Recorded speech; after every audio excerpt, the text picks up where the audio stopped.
Para liquidar a las naciones, lo primero que se hace es quitarles la memoria. Se destruyen sus libros, su cultura, su historia.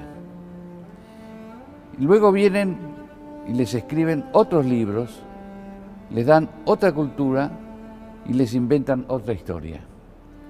Entonces, la nación comienza otra vez a olvidar lo que es y lo que ha sido. Esto lo dice Milian Kundera, un escritor checoslovaco, en su libro Sobre la risa y el olvido.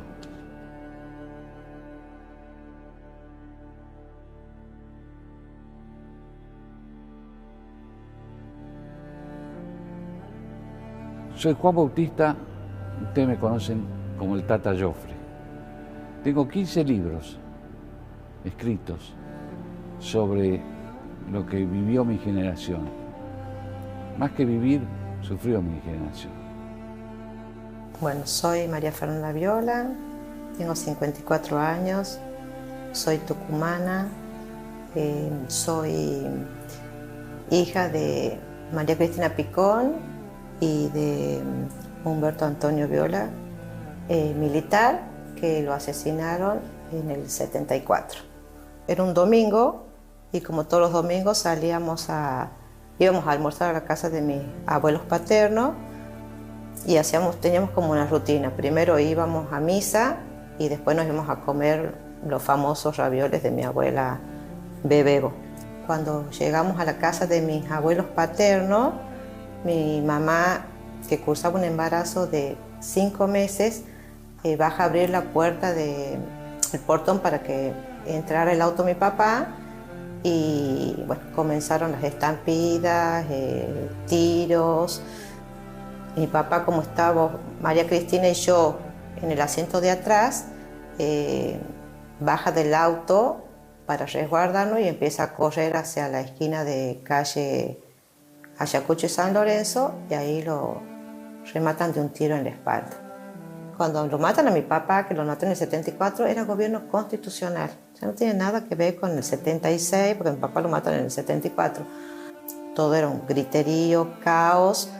Salen mis abuelos, se van a fijar en el auto, en nosotras. Bueno, Cristina estaba muerta. Mi mamá me solía decir que tenía éramos coloraditas las dos, y cuenta que cuando le corren el pelo que tenía en la cara, tenía la cabeza destrozada. Y yo me había hecho pis, pero estaba viva.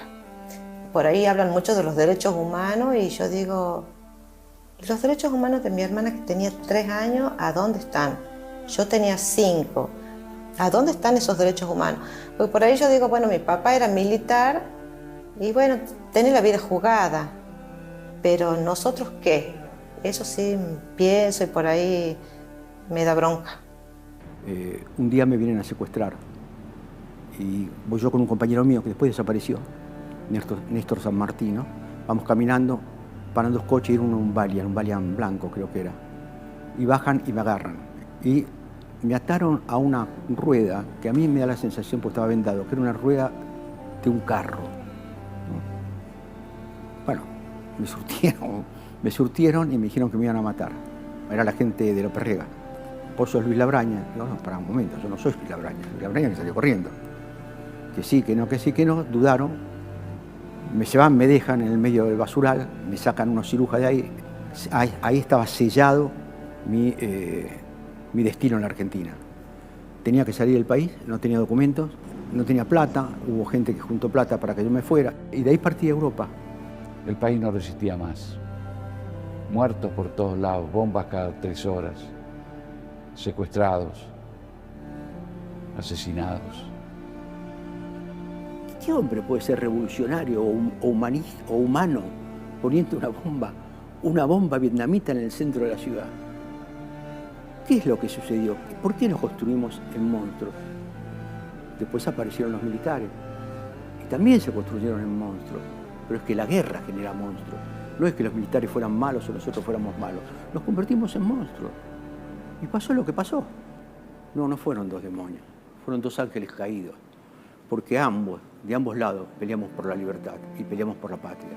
Yo creo que la historia acá en la Argentina se ha contado, o se ha mostrado una sola cara de la moneda, o se ha contado la historia con un ojo tapado, que para mí, al contar una sola parte de la historia, no es historia, porque la historia tenés que cortar completa.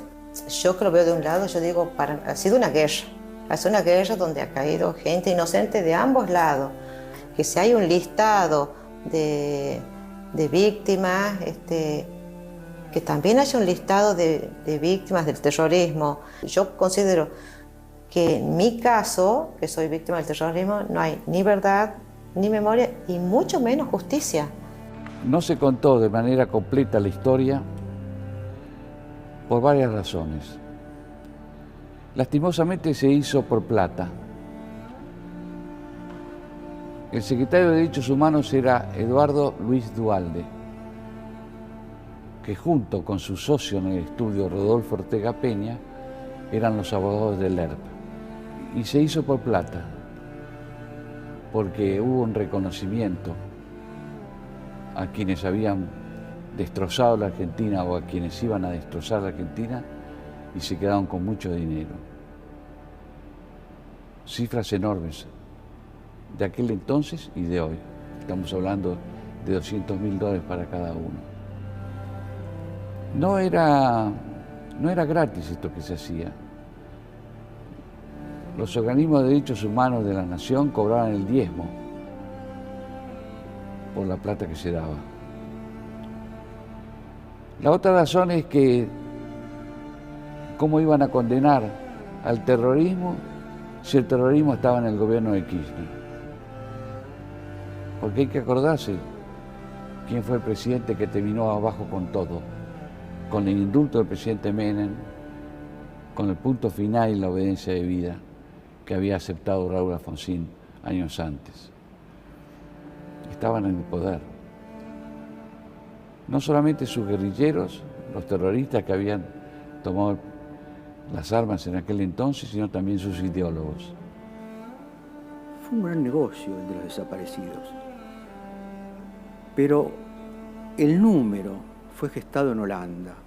Me acuerdo que fuimos a ver a las mujeres del primer ministro y algunas diputadas para pedirle dinero para las madres de Plaza de Mayo, que habían venido porque querían poner un local, una casita, no sé, para reclamar a sus hijos. Y había, no me acuerdo si eran 4.000, 3.800, nunca me acuerdo el número, alrededor de 4.000 personas desaparecidas. Entonces presentan y ellos dicen, pero ustedes no pueden hablar de genocidio. Genocidio es lo que sufrió el pueblo judío con 6 millones de muertos. Y el número es bajo para lo que están diciendo ustedes. ¿Por qué no tratan de venir un poco más adelante buscando más? Porque debe haber más. O sea, ayudando, ¿no? Yo no sé si pasó una semana, un mes, no me acuerdo cuánto, de discusiones, patatín, patatán. Se determinó un número. Dijeron barbaridades en los números. Y alguien dijo 30.000. Y dijo 30.000 como diciendo, bueno, córtela, pongan 30.000. Fui yo. Y esos 30.000 sirvió para buscar la verdad. ¿Ayudó la realidad? No. Fortaleció el odio. Y aparte comenzó a oscurecer la verdadera historia. No, señores, 30.000 fue falso, lo puse yo el número 30.000. Y nadie me lo puede discutir, ni nadie me lo vino a discutir. ¿Fue un error? No, en esa época no fue un error. ¿Se proyectó como error? Sí, claro, un gran error, porque fue una bandera, hoy en día una bandera, digamos, una bandera de la mentira, de la vecindad. Y comenzaron a cortarme el rostro. Es decir, vos no podés decir que los 30.000 no son ciertos, porque son ciertos. ¿Cómo? ¿Vos me decís que son ciertos? Si vos estabas cuando yo dije eso. No, pero son ciertos. Digamos, ahí no me acusaban de facho, como me acusan ahora, sino que me acusaban de buchón. Hoy en día se sabe la verdad. Estoy orgulloso de decir la verdad. Mientras han estado los Kirchner, se habían prohibido hasta los actos que hacían en homenaje a mi papá en el cementerio. O tengo una esperanza que se haga, no me importa, este año van a ser 50 años que lo han matado a mi papá. No sé si se haga justicia, pero... o que se haga justicia. O sea, la justicia que yo pido es reconocimiento moral. Yo me pregunto, ¿alguien se preguntó por qué una juventud culta, de clases medias, instruida y formada por un pensamiento cultural europeo, hijos o nietos de inmigrantes que hicieron la Argentina, por qué esa juventud se alza en armas y choca contra un muro y queda destruida? ¿Qué lleva a esa juventud a la guerra, a la muerte, al sacrificio? ¿Qué ideales? Entonces hay dos cosas, la influencia soviética por un lado y la influencia de Perón y Castro por el otro lado.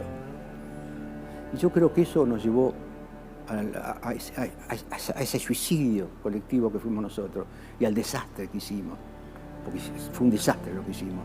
Ha sufrido mi familia, han sufrido muchas familias, pero creo que el dolor que tenía mi mamá por la pérdida de mi hermana no lo recupero más.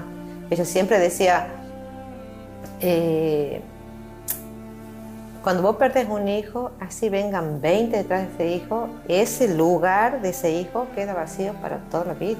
Y yo creo que sí, que con la verdad completa se van a sanar muchas heridas. Tenemos que tratar de reconstruir a la Argentina. Yo creo que la Argentina tiene que poner un manto final, tiene que enterrar el féretro de esos años, pero para eso hay cosas que son necesarias, es decir, equiparar. Tendrían que, aunque yo no esté de acuerdo, porque no lo hice yo, tendrían que indemnizar a las víctimas, digamos, de la palabra, que es una palabra que me molesta, pero de la subversión. Se pueden sanar y curar las heridas del pasado.